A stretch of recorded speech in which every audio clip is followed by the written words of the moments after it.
Sugeng dalu. Assalamualaikum warahmatullahi wabarakatuh.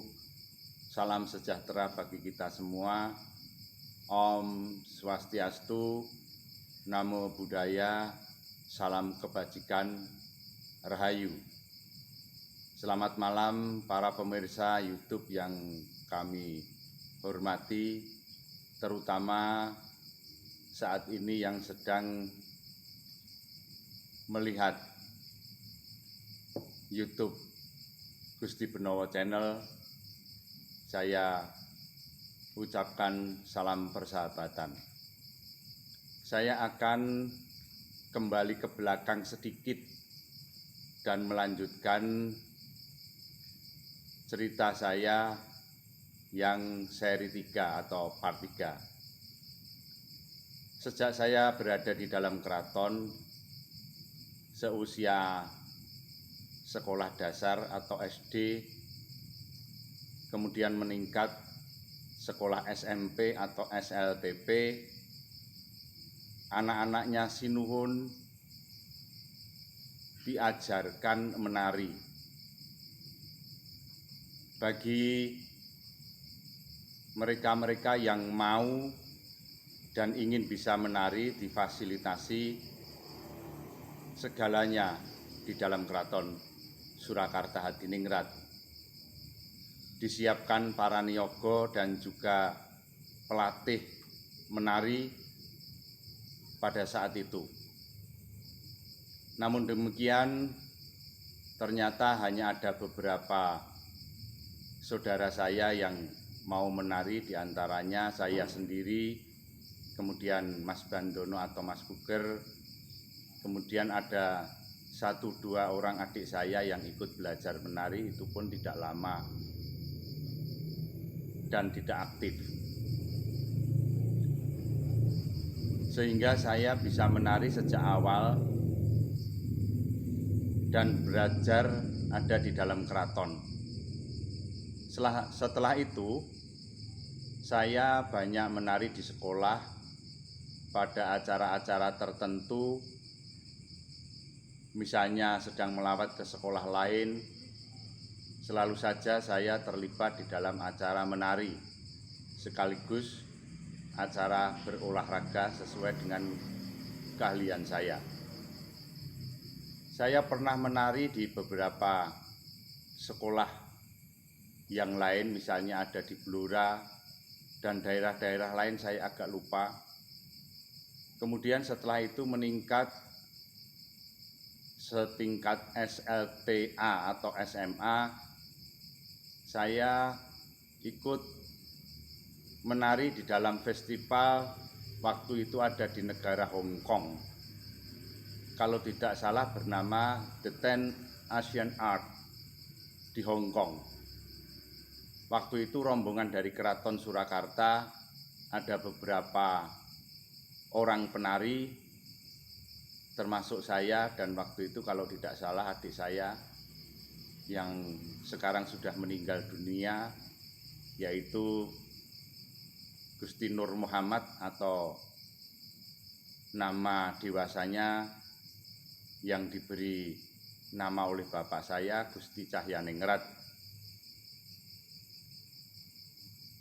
Kita menari di Hong Kong tersebut dalam acara, kita bersama-sama hampir seluruh wilayah Asia itu menari di Hong Kong untuk memperlihatkan kesenian tari waktu itu dari negara masing-masing.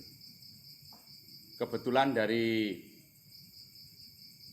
Indonesia waktu itu yang berangkat atau yang diberangkatkan itu kesenian daerah dari Surakarta, dari Keraton Surakarta Hadiningrat salah satunya. Di sana bertemu dengan banyak penari-penari dari negara lain, seperti dari Vietnam, dari Kamboja, dari Thailand, dari Korea, dan dari Jepang. Juga dari China kalau tidak salah. Di situ semua para penari memperlihatkan kemampuannya menari berdasarkan negara masing-masing. Ternyata tarian-tarian dari Indonesia dan negara-negara Asia yang lainnya itu di Hong Kong banyak sekali peminatnya. Hampir satu gedung yang kira-kira berisi kurang lebih 1.000 orang itu penuh, dipadati oleh para penonton. Dan waktu itu kelihatannya yang menonton itu semua membayar. Oleh panitia, dikarenakan mereka itu sangat menghargai, mengapresiasi terhadap budaya-budaya asing yang didatangkan ke negara tersebut. Bersama-sama penari lain, waktu itu kita menari di Hong Kong beberapa kali di sebuah gedung kesenian. Sayangnya waktu itu belum ada handphone, belum banyak yang punya, dan kemudian alat untuk mengabadikan waktu itu bukan saya yang membawa, ada pada panitia. Kemudian yang membawa kamera tersebut kelihatannya sekarang sudah meninggal dunia, jadi saya agak kesulitan untuk mencari data-data tersebut. Setelah itu saya melanjutkan lagi, sekembalinya ke Indonesia, berlatih mendalang. Awal mula saya itu kepingin mendalang. Di keraton ada suatu acara, kalau tidak salah ada acara pernikahan kakak saya. Kemudian di satu tempat tersebut abdi dalem banyak yang berkumpul, termasuk abdi dalem dalang, Mas Ngabei Redi Suto namanya. Saya dekati, saya ngomong sama Raden Ngabei Redi, Mas Ngabei Redi Suto tersebut. Saya bilang, Pak, di keraton diajarkan wayang untuk para putra-putranya Sinuwun. Setelah itu saya tidak tahu lagi bagaimana ceritanya. Ternyata pesan saya terhadap Mas Ngabei Redi Suto tersebut disampaikan kepada pimpinannya waktu itu yang ada di keraton, ke pengageng perintah keraton. Kemudian ternyata ditindaklanjuti. Cara menindaklanjuti adalah kemudian dikumpulkanlah para abdi dalem pengrawit atau niaga tersebut, kemudian dilatih untuk mengiringi pedalangan atau wayang kulit. Karena sudah hampir puluhan tahun semenjak mungkin saya masih balita, itu di keraton sudah tidak pernah ada pagelaran wayang kulit secara langsung. Kebetulan waktu itu sudah saya katakan bahwa saya itu tidak tinggal di dalam keraton, tetapi saya tinggal ada di luar. Waktu itu saya masih mengontrak, kalau tidak salah ada di daerah Makam Haji. Kemudian suatu saat saya itu bertemu dengan kakak saya perempuan, Gusti Handariah atau Gusti Sekar yang sekarang sudah meninggal dunia. Beliau mengatakan bahwa, Benowo, kok kowe ora melu ajar ndalang? Saya itu kaget setengah mati. Kemudian saya bertanya sama kakak saya, apa latihan dalang sudah dimulai? Beliau mengatakan sudah. Dalah, saya bilang gitu. Karena waktu itu yang minta itu adalah saya, tetapi kenapa setelah ajar-ajaran atau belajar dalang itu dimulai, saya sama sekali tidak dikabarkan dan saya tidak tahu, karena memang saya waktu itu hidup di luar keraton. Kemudian saya menanyakan setiap hari apa ajar-ajaran atau belajar dalang tersebut diadakan. Beliau mengatakan bahwa seminggu 2 kali, kalau tidak salah harinya Selasa dan Jumat itu selalu diadakan ajar-ajaran atau belajar mendalang di Pendopo Semorokoto. Jadi kalau Kori Kamandungan itu masuk, langsung di sebelah kanannya itu ada pendopo besar. Disitulah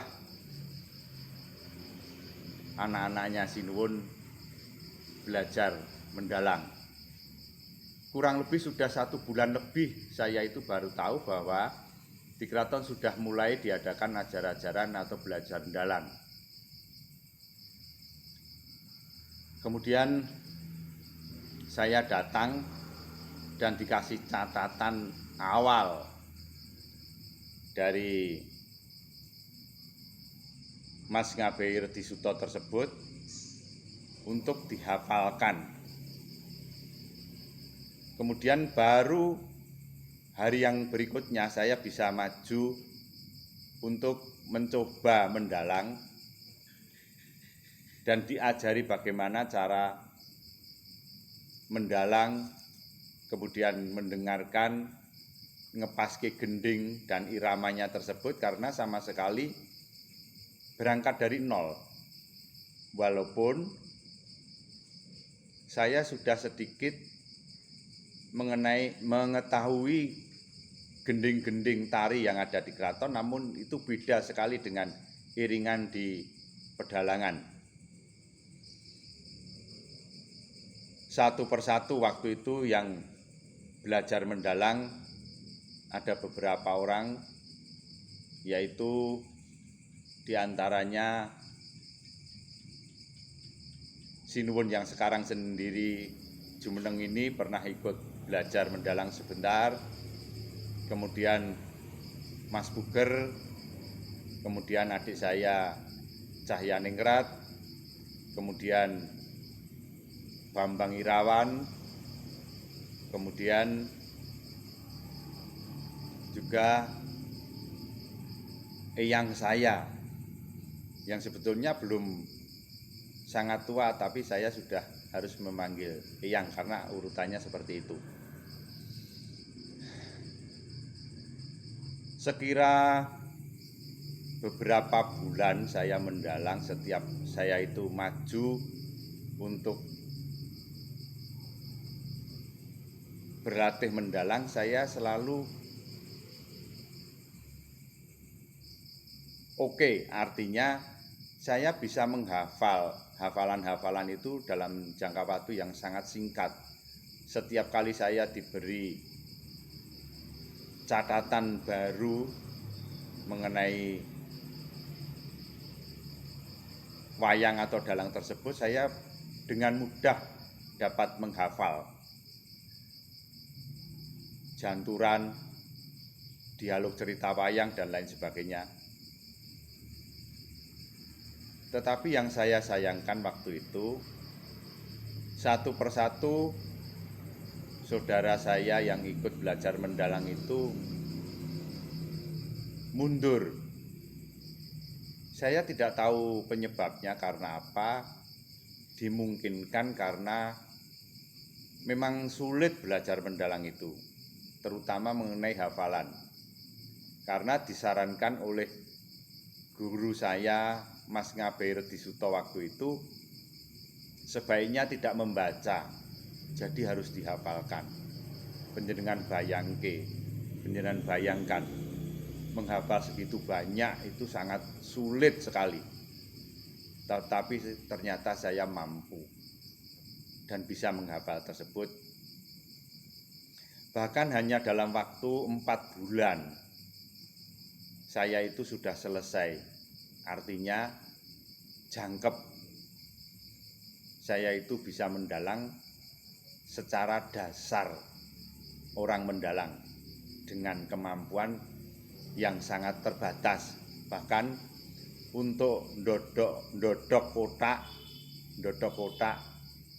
nyuwukke, nyirepke dan lain sebagainya, saya masih dipandu oleh Mas BI Redisuto tersebut.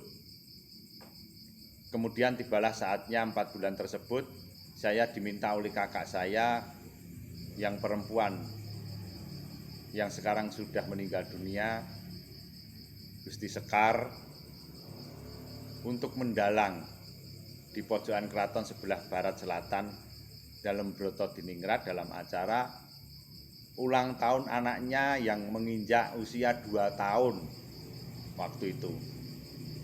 Saya masih ingat sekali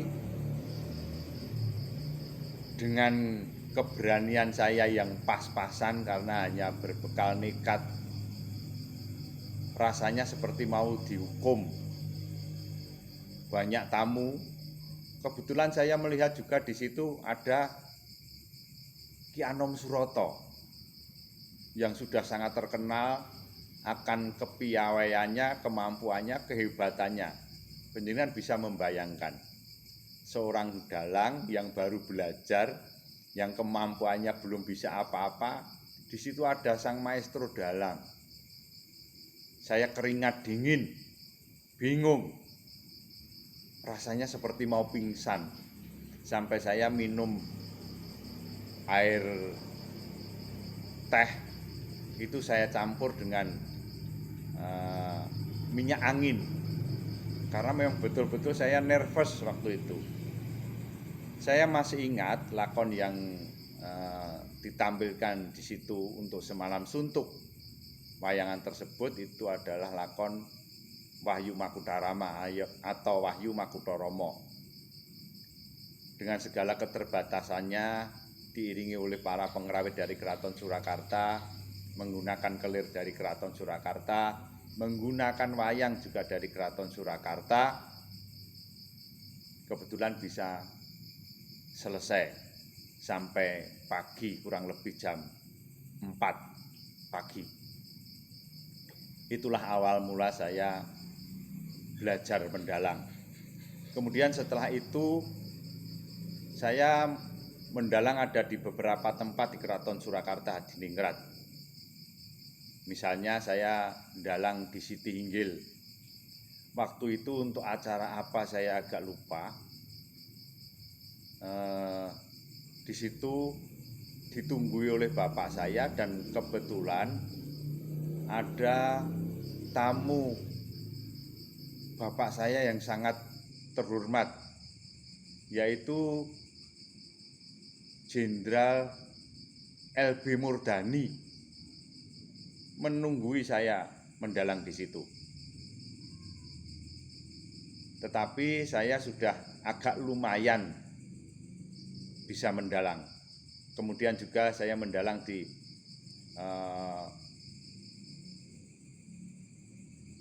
sebelah topengan pagelaran, ada di depan, jadi tidak di dalam. Pernah untuk acara kalau tidak salah untuk suran atau bagaimana ya. Karena saya itu masih bingung bagaimana cara membagi waktu, menghemat waktu, sehingga saya mendalang itu tidak tahu bagaimana saya harus mempercepat, di mana saya harus memotong cerita. Itu sama sekali saya tidak bisa, mengalir begitu saja sesuai dengan cerita wayang tersebut. Apa yang terjadi? Jam 5:30 pagi itu saya ndalang belum selesai. Banyak anak-anak sekolah yang waktu itu berangkat sekolah ada di depan pagelaran itu pada nonton. Itu sudah padang jingklang, sudah terang benderang. Itulah suka duka saya awal menjadi seorang dalang. Kemudian bertambah sedikit dari sedikit mendalang di mana-mana di lingkungan keraton, kemudian mulai keluar di wilayah keraton, misalnya saya mendalang di berbagai tempat untuk keperluan banyak hal, untuk bersih desa, untuk acara peresmian jembatan dan lain sebagainya. Saya sudah mulai eksis mendalang waktu itu. Dan justru malah saya katakan intensitas saya mendalang waktu itu justru lebih banyak daripada sekarang.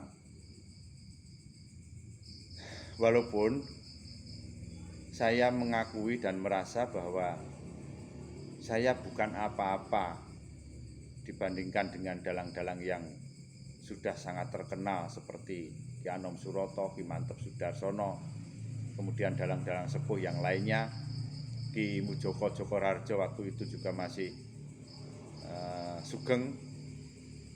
Malah saya pernah diberi nasihat sama beliau karena mohon diketahui oleh saudara-saudara para penonton YouTube yang saya hormati. Saya flashback sedikit ke belakang. Awal mula saya tertarik kepada wayang kulit dikarenakan suatu saat saya itu ada di dalam keraton bersama kakak saya yang sekarang jumeneng menjadi Pakubono 13 tersebut. Itu sedang duduk-duduk di sebuah pelataran gitu, beliau membawa radio. Kemudian saya ikut mendengarkan radio tersebut, kebetulan kakak saya tersebut nyetel wayang. Saya tadinya tidak tahu kalau itu wayang kulit. Saya kira kalau itu wayang orang. Tetapi setelah saya dengarkan, kok ada singgetan. Setelah berbicara biasanya kalau wayang kulit itu kan ada singgetan dok atau dedok-dok atau dok-dok, tergantung dalangnya. Ternyata wayang kulit. Dan waktu itu yang mendalang adalah Ki Narto Sabdo. Saya mendengarkan dan saya terkesima. Ternyata dalang itu luar biasa, sangat luar biasa kemampuannya. Menguasai gending, menguasai jalan cerita, menguasai suara tokoh-tokoh wayang. Mulai saat itulah saya tertarik terhadap wayang kulit. Kemudian ada kesempatan yang saya ceritakan tadi bahwa saya minta kepada Mas Ngabair Disuto untuk anak-anaknya Sinuwun diajarkan pedalangan. Sampailah suatu saat saya itu mendalang di luar negeri. Waktu itu ada permintaan kesenian dari Keraton Surakarta, yaitu tari, dan kemudian menampilkan saya sekaligus wayang kulit walaupun waktunya terbatas. Jadi kalau wayangan zaman sekarang itu wayangan ringkas ya. Wayangan ringkas. Jadi waktunya cuma 3 jam atau 4 jam.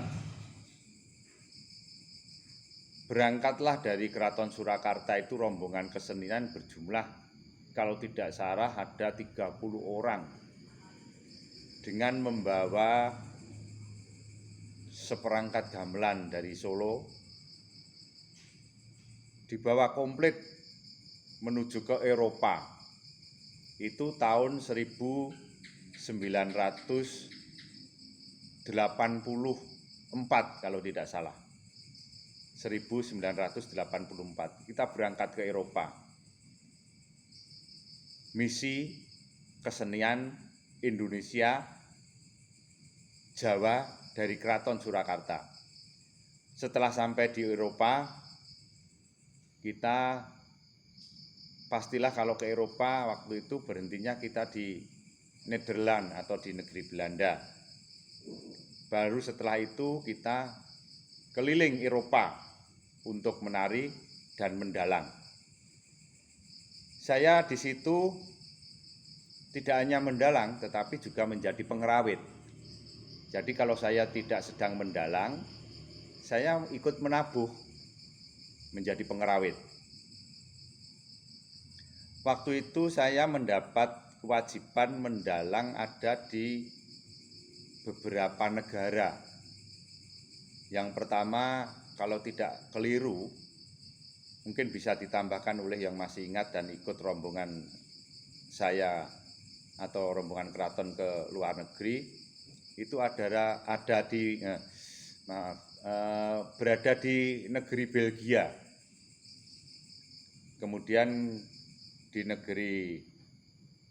negara Jerman Barat, kemudian ada di Swiss, kemudian yang satunya lagi ada di Austria. Saya berkewajiban mendalang ada di 4 negara tersebut. Yang paling bikin celaka itu yang pertama, saya dan rombongan berkewajiban mendalang di Belgia. Karena kita mendalang itu di tempat terbuka, dan pada waktu itu dinginnya minta ampun, udaranya sangat dingin. Padahal para pemirsa ketahui bahwa kalau sedang musim semi di sana itu waktu malam itu baru datang kurang lebih jam setengah 12 malam. Jadi kalau musim semi di Eropa itu waktu siangnya lebih panjang daripada waktu malam. Karena di tempat yang terbuka kita menunggu sampai hari gelap. Baru dimulailah jam 12 malam wayangan tersebut. Panjenengan bisa membayangkan di udara yang dingin kurang lebih ada di 7 atau 8 derajat di tempat yang terbuka, menabuh dan mendalang. Semua pada kedinginan. Ya pengerawitnya, ya juga saya dan para penari. Kemudian saya usulkan kepada manajer atau ketua panitianya yang ada di situ, saya minta ditambahkan minuman, di dalam minuman itu minuman yang mengandung alkohol. Karena memang terpaksa, saya waktu itu minta minuman kalau tidak salah martini.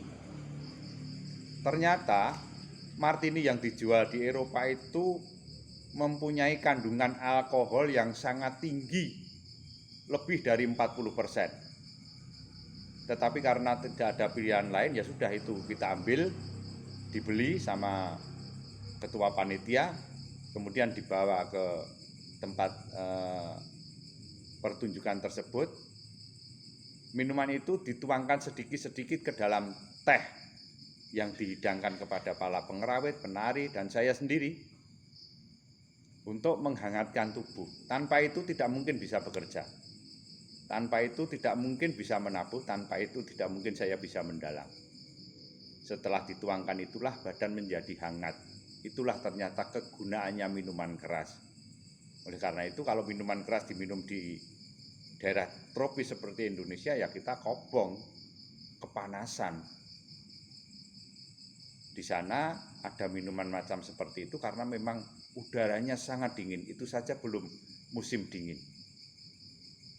Itu pengalaman saya yang ada di sana. Yang lebih sulit lagi kalau ada di negara-negara Eropa itu masalah makan. Karena masalah makan itu minta ampun, karena tidak cocok dengan apa yang kita makan sehari-hari di sini. Kalau masih di Belanda itu makannya masih lumayan ya, karena di sana juga masih banyak restoran yang dikelola oleh orang-orang keturunan dari Indonesia. Jadi masakannya itu masih masuklah untuk lidah orang Indonesia seperti saya ini. Tetapi kalau kita sudah sampai ke Jerman, kita sampai ke Austria, kita sampai ke Swiss, kita sampai ke Perancis, waduh, kita sulit deh mau makan, sangat sulit. Paling-paling kita hanya makan kentang, ayam.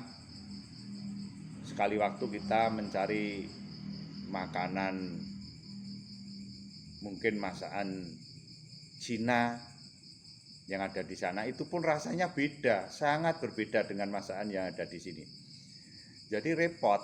Di sana ya makannya cuma kentang, ayam, kentang, daging. Udah, itu saja makannya. Dan penjenengan bisa membayangkan waktu saya keliling Eropa di beberapa negara tersebut, kita itu naik bus. Bus itu menggandeng sebuah gandengan semacam kontainer, dan itu berisi gamelan dan peralatan-peralatan wayang, tari, gamelan, tetek bengek, dan lain sebagainya. Dan mohon diketahui bahwa di setiap kita mau pertunjukan tari ataupun wayang tersebut, kita itu menurunkan sendiri alat-alat tersebut. Jadi beramai-ramai 30 orang tersebut kita menurunkan dan menata peralatan tersebut sampai nanti juga mengemas, kita kembalikan lagi ke kotak, kita kembalikan ke dalam truk. Wes, kaya ngopor kasane. Tapi ya karena dilandasi dengan kecintaan kita terhadap budaya Indonesia, susah-susah sing dikaya ngopo, susah seperti apa, kita jalankan, sekaligus kita piknik tidak membayar karena dibiayai. Dan saya bertanya kepada manajer panitianya yang ada di sana waktu itu, namanya kalau tidak salah Pak Robert. Pak Robert, kenapa jauh-jauh dari wilayah Indonesia dan negara lain didatangkan ke sini hanya untuk menghibur orang-orang yang ada di Eropa? Beliau mengatakan bahwa memang setiap tahun di negara-negara Eropa itu mendatangkan rombongan-rombongan kesenian dari Asia. Pamrih nggopo? Sebetulnya yang utama adalah untuk menghibur masyarakat Eropa yang tidak pergi untuk berwisata saat libur. Sampai segitu negara memikirkan kepada rakyatnya. Jadi rakyate sing ora gelem piknik lunga setiap tahun itu ditekake hiburan sing luar negeri. Jadi waktu itu kalau di satu tempat kita pentas tari dan wayang itu selesai, itu besoknya ada lagi yang masuk di situ, sudah ada kesenian lagi dari Vietnam. Vietnam pergi, masuk lagi dari Kamboja. Kamboja pergi, masuk lagi dari Thailand. Thailand pergi, masuk lagi dari Korea. Begitu seterusnya. Itu sampai beberapa bulan masa berakhirnya liburan. Jadi dihibur masyarakat yang tidak pergi ke luar negeri atau ke negara-negara tetangga, ya ke luar negeri sama saja. Itu dihibur sama negaranya, didatangkan kesenian-kesenian dari luar negeri. Di sini mana ada? Keseniannya sendiri aja kadang-kadang tidak. Kalau di sana saya tidak ngerti. Luar biasa. Cara menghargai, menyenangkan rakyatnya, dan dihibur segitu hebatnya. Naik bus keliling Eropa, penjenengan bisa bayangkan. Jadi naik bus itu ada yang, kalau jarak kilometernya saya tidak bisa ngitung ya, tapi kayaknya yang paling pendek itu 5 jam. 5 jam perjalanan. Bahkan ada satu tempat yang kita kunjungi, dari tempat kita pentas pindah ke negara lain untuk pentas lagi, itu kita naik bus selama 21 jam. Penjenengan bisa bayangkan. Padahal hampir di seluruh jalan di Eropa antar negara itu semua jalan tol. Tidak ada jalan biasa. Jadi sangat cepat, itu masih membutuhkan waktu 21 jam.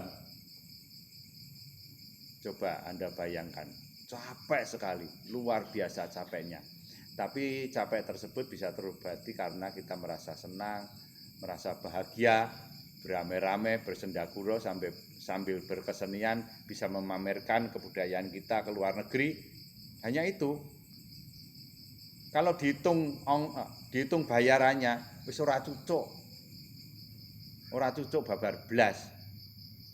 Sekedar kita berkesenian di luar negeri, kita dibayari, kita bisa piknik, di sela-sela kita nganggur, tidak pentas, misalnya pentas nanti malam, kita pagi piknik ke tempat-tempat wisata yang ada di Eropa. Misalnya kalau di Perancis kita ke Menara Eiffel, menara yang dari baja itu ternyata ada dua pilihan. Kalau mau naik ke Menara Eiffel itu melalui tangga, itu lebih murah. Tapi ada juga disediakan lift. Jadi liftnya itu ada di samping itu. Jadi liftnya itu naik gitu sampai pada tingkat yang teratas itu. Jadi kita menghadap ke sana. Jadi kelihatan itu. Kalau di Perancis juga kita ke istana apa itu namanya, saya lupa. Waduh. Juga ke makam Napoleon Bonaparte. Minta ampun, bagusnya luar biasa. Luar biasa, wes jan ngedapi-dapi. Kemudian di tempat-tempat yang lain, ada di suatu tempat di negeri mana ya, Belanda atau mana gitu, saya lupa, itu naik menara yang berputar. Itu kita berdiri di situ padahal di bawah kaca itu berputar makin tinggi. Wah, sepedine setengah mati ya, wong desa. Belum pernah. Senang sekali. Walaupun ya capek, karena setelah kita piknik pagi hari, siang hari itu, sorenya pentas. Kita masih usung-usung gamelan, usung-usung peralatan. Tidak ada tenaga yang ada di sana. Semua kita lakukan sendiri. Itulah suka duka saya menjadi dalang dan berkesenian. Waktu itu kebetulan saya di Eropa tidak ikut menari karena saya bertugas menjadi dalang dan menjadi niaga. Pulang ke Indonesia, masih lagi berangkat ke Australia, saya ditugasi untuk menjadi peragawan pakaian adat Jawa yang ada di Queensland. Queensland itu Australia Timur. Jadi dari satu tempat ke tempat lain, saya itu berbusana pakaian Jawa, kemudian saya menjadi peragawan, memamerkan busana Jawa dengan berbagai macam. Itu kadang-kadang ada di swalayan, di pertokoan itu, kita di situ jadi peragawan. Coba. Karena apa? Kita hanya ingin memamerkan budaya kita, pakaian kita ke luar negeri. Bayarannya ya tidak seberapa. Kalau dihitung udah nggak ada apa-apanya. Kebetulan waktu itu pas saya ada di Australia itu bersamaan saya berangkat dengan Ki Prasetyo Pamungkas Bayu Haji. Putranya Ki Anom Suroto waktu itu masih kecil. Dia mendalang ada di sana.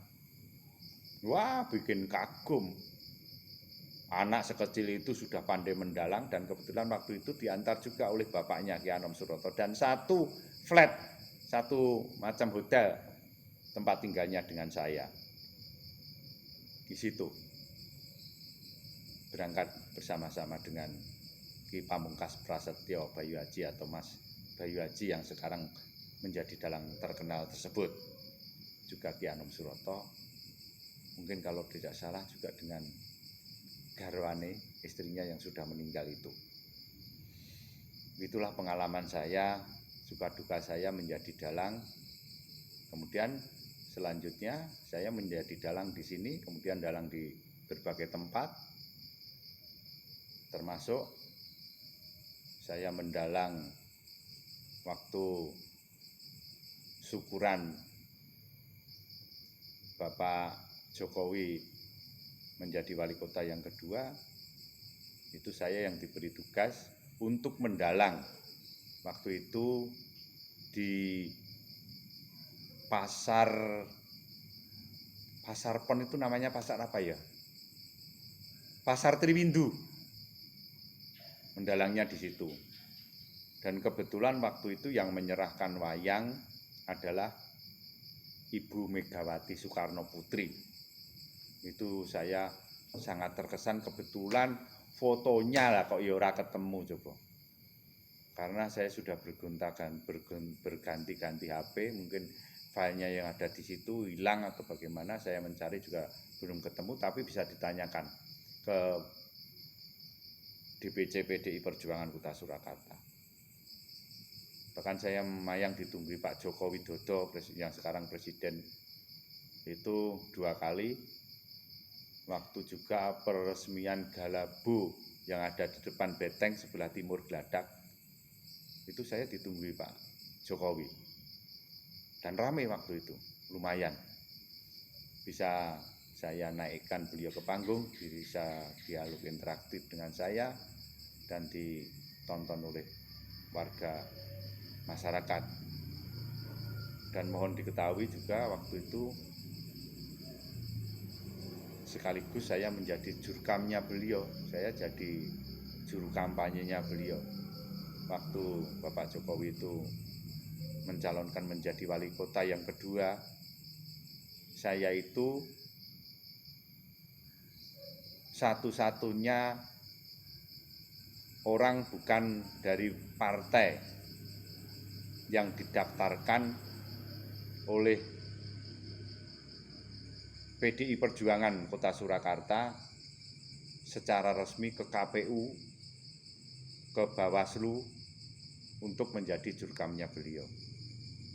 Dan alhamdulillah beliau bisa meraup kemenangan, kalau tidak salah 92% atau bagaimana, saya agak lupa. Dan itu saya sangat senang sekali, sangat puas. Apalagi beliau sekarang menjadi Presiden Republik Indonesia yang ke-7 kalau tidak salah. Saya ikut bangga, jadi perjuangan saya ada di Solo itu sangat bermanfaat. Begitulah cerita singkat saya mengenai saya berkesenian, saya menjadi dalang, sampai melanglang ke luar negeri, dan sedikit mengenai saya menjadi juru kampanyenya beliau, Bapak Joko Widodo dan Bapak Hadi Rudiatmo waktu mencalonkan wali kota yang kedua. Ngaten nggih, para kadang-kadang, para saudara-saudara saya sekalian, pemirsa YouTube Gusti Benowo Channel yang saya hormati, saya banggakan.